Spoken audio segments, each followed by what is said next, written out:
children of God are the ones that he knows, the ones that are on his list, the ones that he has embraced, that he has welcomed, that he has brought in. And the way to get there is through these two verbs, receive and believe. Jesus comes to this world,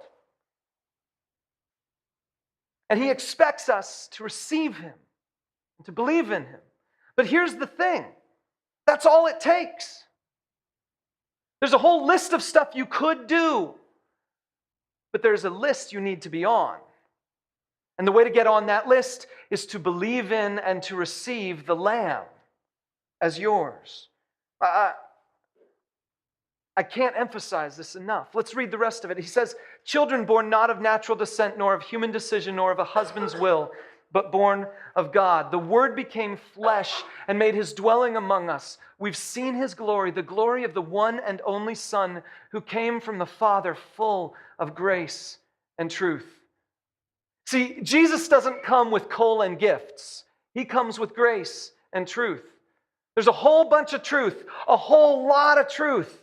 Your list is huge. Your name is there with all the truth about all the stuff, but there's also grace. And Jesus is the one who provides both the truth and the grace. So I ask you again, is your name on that list?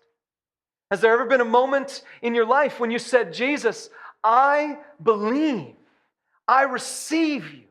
Put my name on your list and claim my life as your own. If you've never done that, then you're only on one list. That's not a happy list to be on. But even if your list is very long, it doesn't matter if you're on this one. See, there is a way for the movies to portray to us that it's just about being naughty or nice. But once we get to meet Jesus, we find it's about grace and truth. Yes, there's a bunch of truth, but yes, there's a bunch of grace. Now, this leads us to another point. Because see, if ultimately I need to receive him and believe in him, I need to know what belief is. And luckily, Christmas movies come to the rescue by teaching us a lot about faith. So let's see what they have to say to us about faith. Santa's sleigh. You're going to help me make it fly. I thought the magical reindeer made the sleigh fly. And where did the reindeer get their magic from? Christmas spirit. Everybody knows that. Well, as silly as it sounds, a lot of people down south don't believe in Santa Claus. What? I know. And every year, less and less people believe in Santa Claus. I mean, we have a real energy crisis on our hands. Oh. I mean, just see how low the pulsometer is. That's shocking. What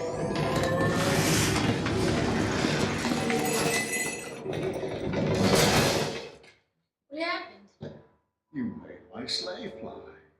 What do you mean? Well, before the turbine days, this baby used to run solely on Christmas spirit.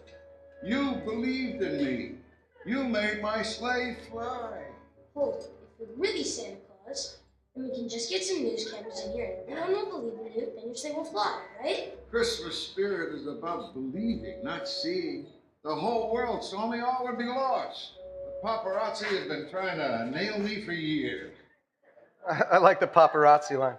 So this is another one of those moments when the movies can draw us away from the meaning of Christmas.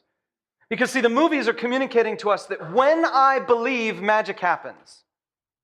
Now, I want to ask you something. Do we have any football fans in the room? Anyone at all? Any Colts fans in the room? Mr. wearing a whole jersey over there. Who is 32, by the way? James. Okay, so we have football fans in the room. I got to ask you a question. Some football fans are superstitious. You guys are not allowed to answer this question. I'm just asking the rational people.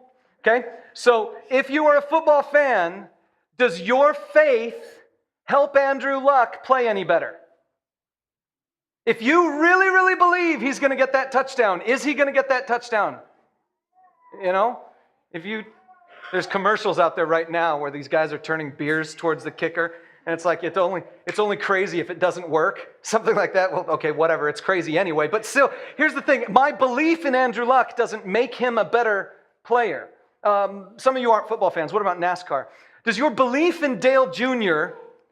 make him a better driver? No. What about this one? Maybe you're a golf fan, and on Sunday afternoons during the spring, you can be found sitting in front of your television screaming, "Go Tiger!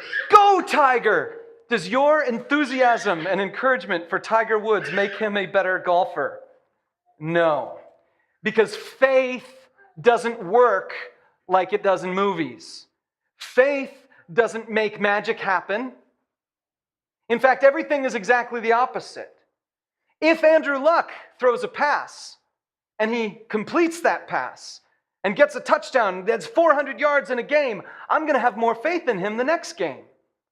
If Dale Jr. is able to win a race, I might have more faith in him the next time he gets behind the wheel. And if Tiger Woods plays better, I can believe in him more. See, here's the thing. Faith works in response to someone who is powerful and someone who can do something and someone who can accomplish things. My faith doesn't make something happen. It's when something happens that I can begin to trust in the person who made it happen.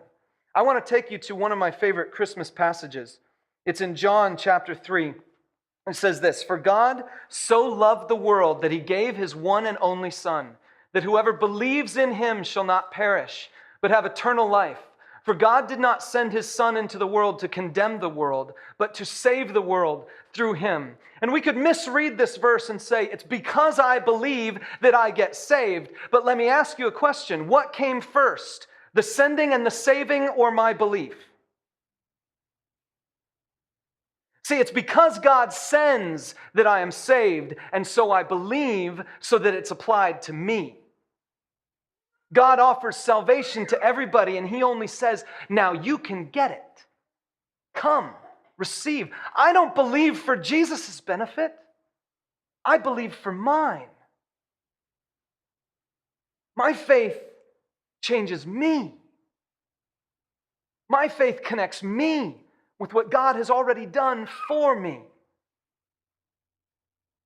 That's faith. So we've talked about two things where movies can draw us away from the true meaning of Christmas, away from the message of Jesus. But there's one profound way where this movie in particular, and a lot of the other ones similar to it, can draw us toward the true meaning of Christmas. And I want to illustrate that to you with another video clip. But before, I should give you this blank. Jesus came to bless before any believed. Jesus came to bless before any of us actually believed. He didn't come because we believed. He came to bless, and then we believe. So, the last thing, there's something in the movie that can draw us towards God, is kind of here. Why are you smiling like that? I just like to smile. Smiling's my favorite. Make work your favorite. That's your favorite, okay? Okay. Work is your new favorite. Fine. Time for the announcement. Okay, people, tomorrow morning, 10 a.m., Santa's coming to town. Oh my God! Santa here? I know him. Now, I'm not going to say much about the whole irony of him saying, screaming Santa, oh my God, but that's neither here nor there. The point I'm trying to make here is that he is a 30-year-old man. In the movie, we're told that Buddy is about 30 years old. He is a 30-year-old man, and he is more excited about Santa Claus than anybody around him. In fact, a few minutes later, there's him in front of all those kids, and all those kids are screaming for Santa. We're going to take another look at that clip in just a moment. All those kids are screaming for Santa, but those are only the kids who came.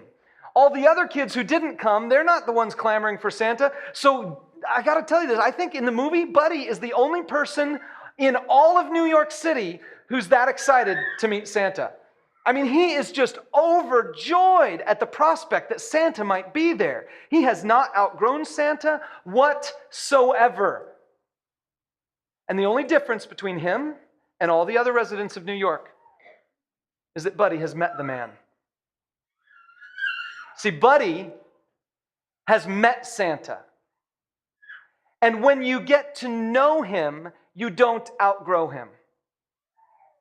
And this is the thing that I think draws us closer to the message of Jesus. See, when it comes to Jesus, many of us could say, man, I outgrew some of that belief a long time ago. But Jesus is available for us to know now. And the more we know him, the less we outgrow him. And in fact, there's a passage of Scripture we're going to look at that highlights this. But in order to do that, I want to show you our last elf clip. Here it is.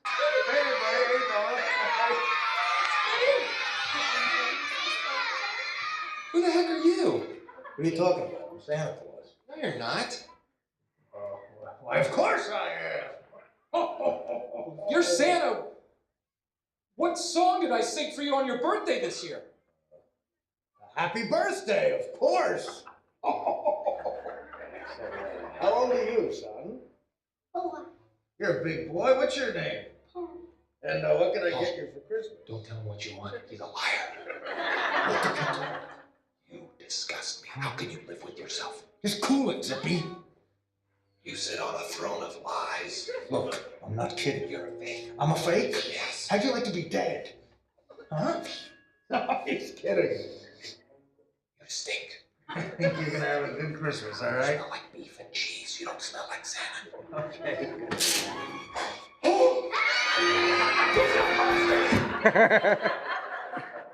You smell like beef and cheese. You're not Santa.